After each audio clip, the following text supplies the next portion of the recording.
Hi everyone, welcome back to my channel. If you're new here, hi, welcome. My name is Melissa, and today's video is going to be my top 5 favorite YA fantasy duologies.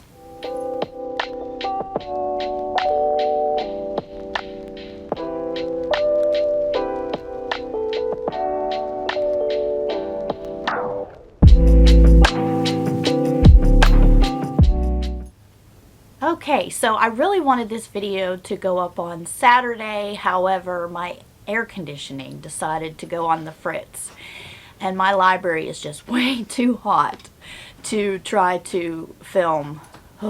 So anyways, we're a little bit behind on what we had originally planned, but that's okay. So, I've kind of gotten away from YA fantasy and really started reading a lot more adult. However, I did want to share my top 5 favorite duologies.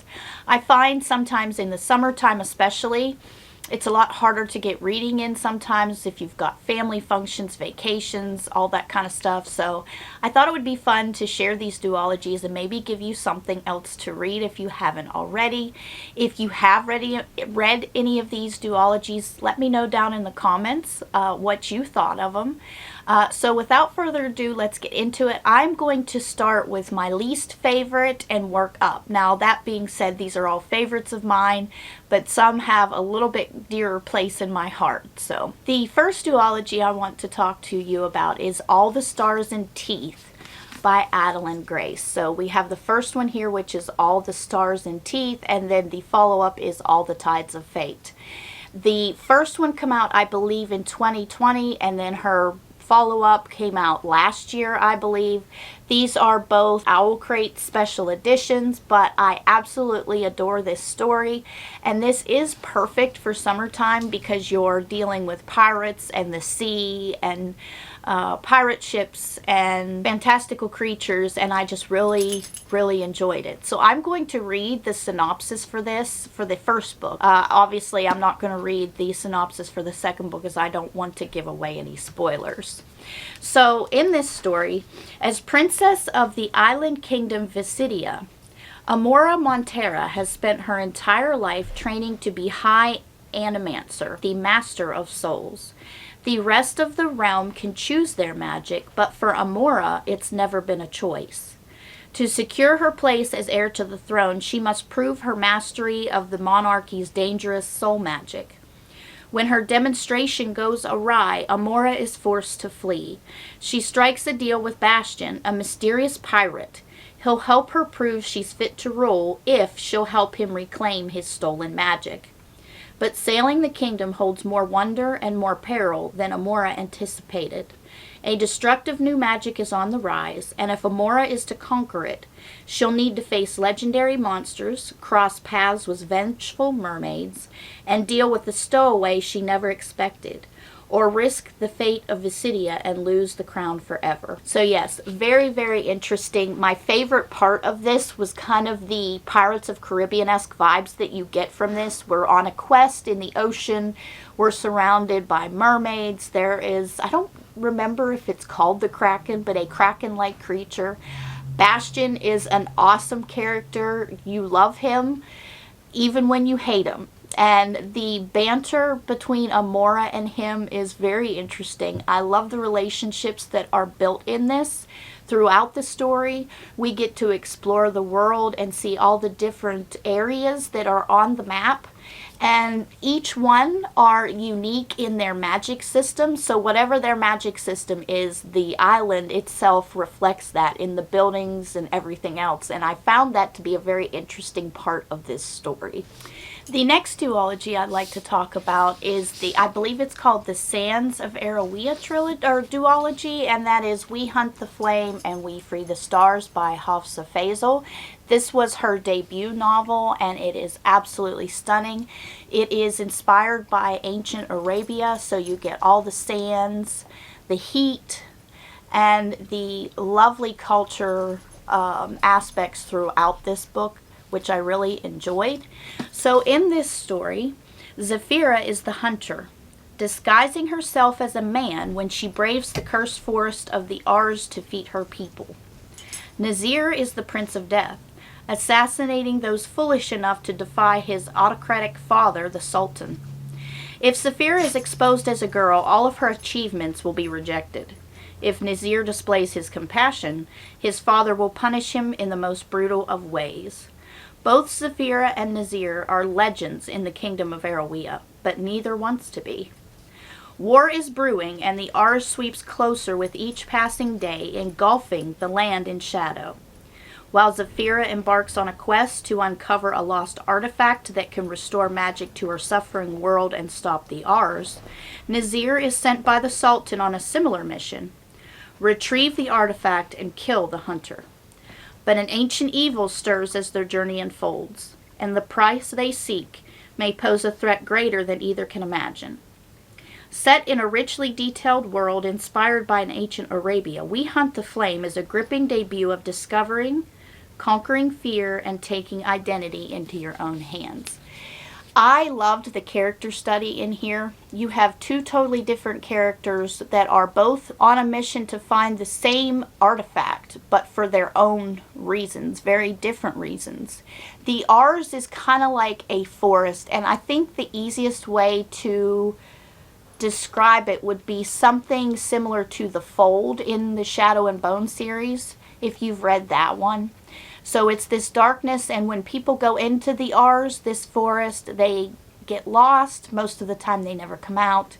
If they do, they are pretty much labeled as crazy. They come back not the same. But Saphira has managed to be able to travel into this forest without any kind of repercussions. So we follow her as she hides her identity as a female. And she is a bit of a hero in her village because she is able to feed them. And then you have Prince Nazir, as it is mentioned. He has been trained to be an assassin, and he's not allowed to show any emotion.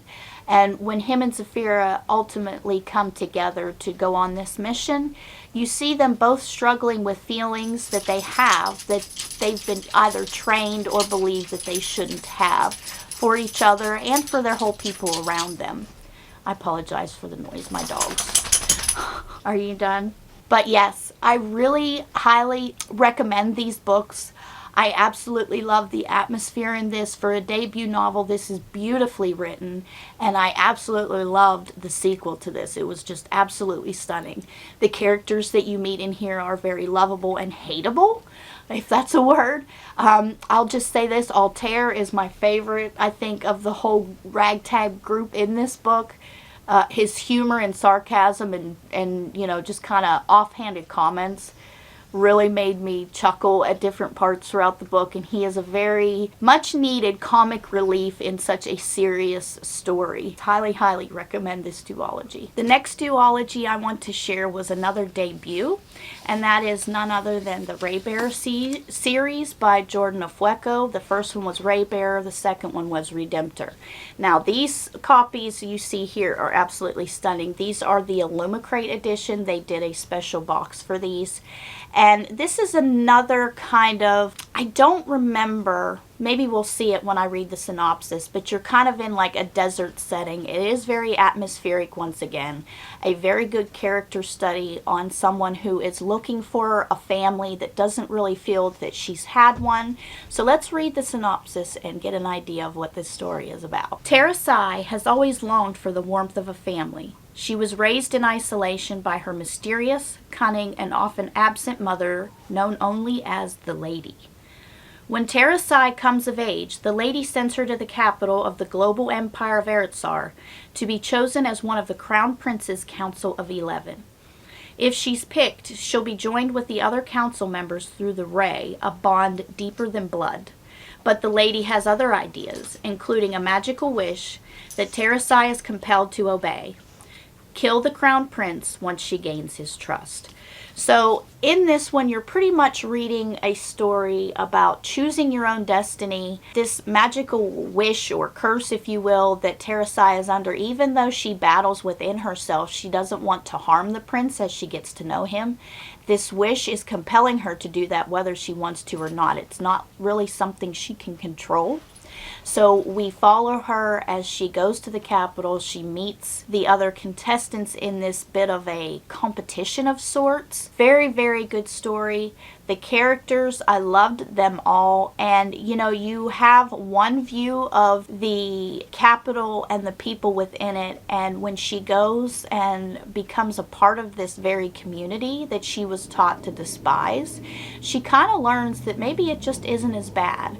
So yes, Finding Your Own Destiny is definitely a high point in the plot and storyline of this one, and I absolutely loved it. The characters were very endearing, and where you are left in the first book really, really propels you to read the second one. And when I read the finale of this story, ended in a way that I did not see coming, but I absolutely love this. And this is definitely a series that I will reread. So yes, highly, highly recommend this duology. Okay, the next duology I want to talk about is another fun one for summer, in that we're dealing with water pirates, but it gives you again that Pirates of Caribbean vibe, and that duology is none other than Fable by Adrienne Young. So Fable is the first book and Namesake is the second. And I mean, can we just talk about how beautiful these covers are together? The concept of doing this way, just absolutely, I mean, it's just a stunning, stunning book. Alright, so let's find out what this is about. Welcome to a world made dangerous by the sea and by those who wish to profit from it, where a young girl must find her place in her family while trying to survive in a world built for men. For 17-year-old Fable, the daughter of the most powerful trader in the Narrows, the sea is the only home she has ever known. It's been 4 years since the night she watched her mother drown during an unforgiving storm. The next day, her father abandoned her on a legendary island filled with thieves and little food. To survive, she must keep to herself, learn to trust no one, and rely on the unique skills her mother taught her. The only thing that keeps her going is the goal of getting off the island, fighting her father, and demanding her rightful place beside him and his crew. To do so, Fable enlists the help of a young trader named West to get her off the island and across the Narrows to her father. But her father's rivalries and the dangers of his trading enterprise have only multiplied since she last saw him, and Fable soon finds that West isn't who he seems. Together they will have to survive more than the treacherous storms that haunt the Narrows if they're going to stay alive. So this is a very fun book full. There is some intrigue, obviously, there's some romance, but the adventures that you go on in these two books, I just absolutely loved it. And at one part they get to this city of Bastion, and I loved this city. The descriptions of it just bring to mind the time past when pirates ruled the seas, and just a very, very good novel. And I will say the character study, at least where Fable is concerned, the issues that she battles against being a female in a man's world was done in a very interesting and compelling way. For a YA, this is a little bit darker in my opinion as far as the seriousness that you are dealing with, the different issues that she faces throughout this. You know, she's got a father who's abandoned her. She's fighting in a world of men, trying to make her place and prove that she is just as good, if not better, than the men in her world. And I just absolutely enjoyed this series. Again, another one that I will definitely reread. The final duology that I want to talk about is one that you don't see, at least I haven't seen much of at all, any of the platforms, BookTube, Bookstagram, even BookTok. But it reignited my love for reading as a whole back a couple years ago, and this will always hold a special place in my heart. And that duology is the Hollow Crown duology, and that is Incendiary and Illusionary by Zoraida Cordova. This is the Owl Crate Special Edition, and I believe this one is just one I picked up at the bookstore. This series, I really don't understand why it's not talked more about. I loved the adventure, the quest. This is definitely a quest story, but there's a lot of other things going on. You deal with a lot of politics in this book. choosing which side is right or wrong, and in doing so, is the right way, and is the wrong way really the wrong way, or is there another whole new way that things could be done for the better of the kingdom? So let's read on what this story is about. Renata was only a child when she was kidnapped by the king's justice and brought to the luxurious palace of Andalusia. As a memory thief, the rarest and most feared of the magical Moria, Renata was used by the crown to carry out the king's wrath, a siege that resulted in the deaths of thousands of her own people. Now Renata is one of the Whispers, rebel spies working against the crown. The Whispers may have rescued Renata years ago, but she cannot escape their mistrust and hatred, or the overpowering memories of the hundreds of souls she drained during her time in the palace. When Des, the commander of her unit, and the boy she's grown to love is taken captive by the notorious Dorado, Renata must return to Andalusia and complete Des's top-secret mission herself. Can she keep her cover even as she burns for vengeance against the brutal, enigmatic prince?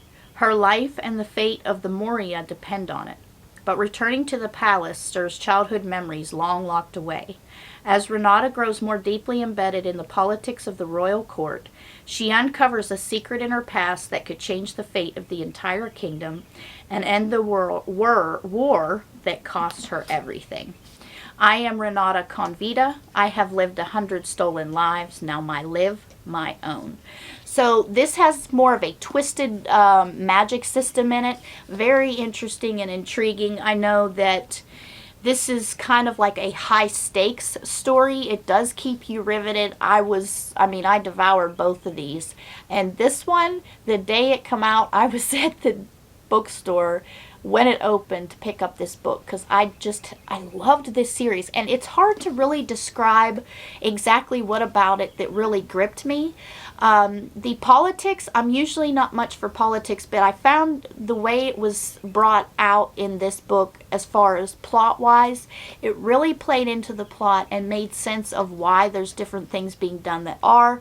The relationship that Renata has with Des and the Whispers, this rebel group, was a very interesting kind of like a underlying plot the whole way through. They did rescue her from the palace, but did they do it really to rescue her, or was it to have her powers to suit their needs?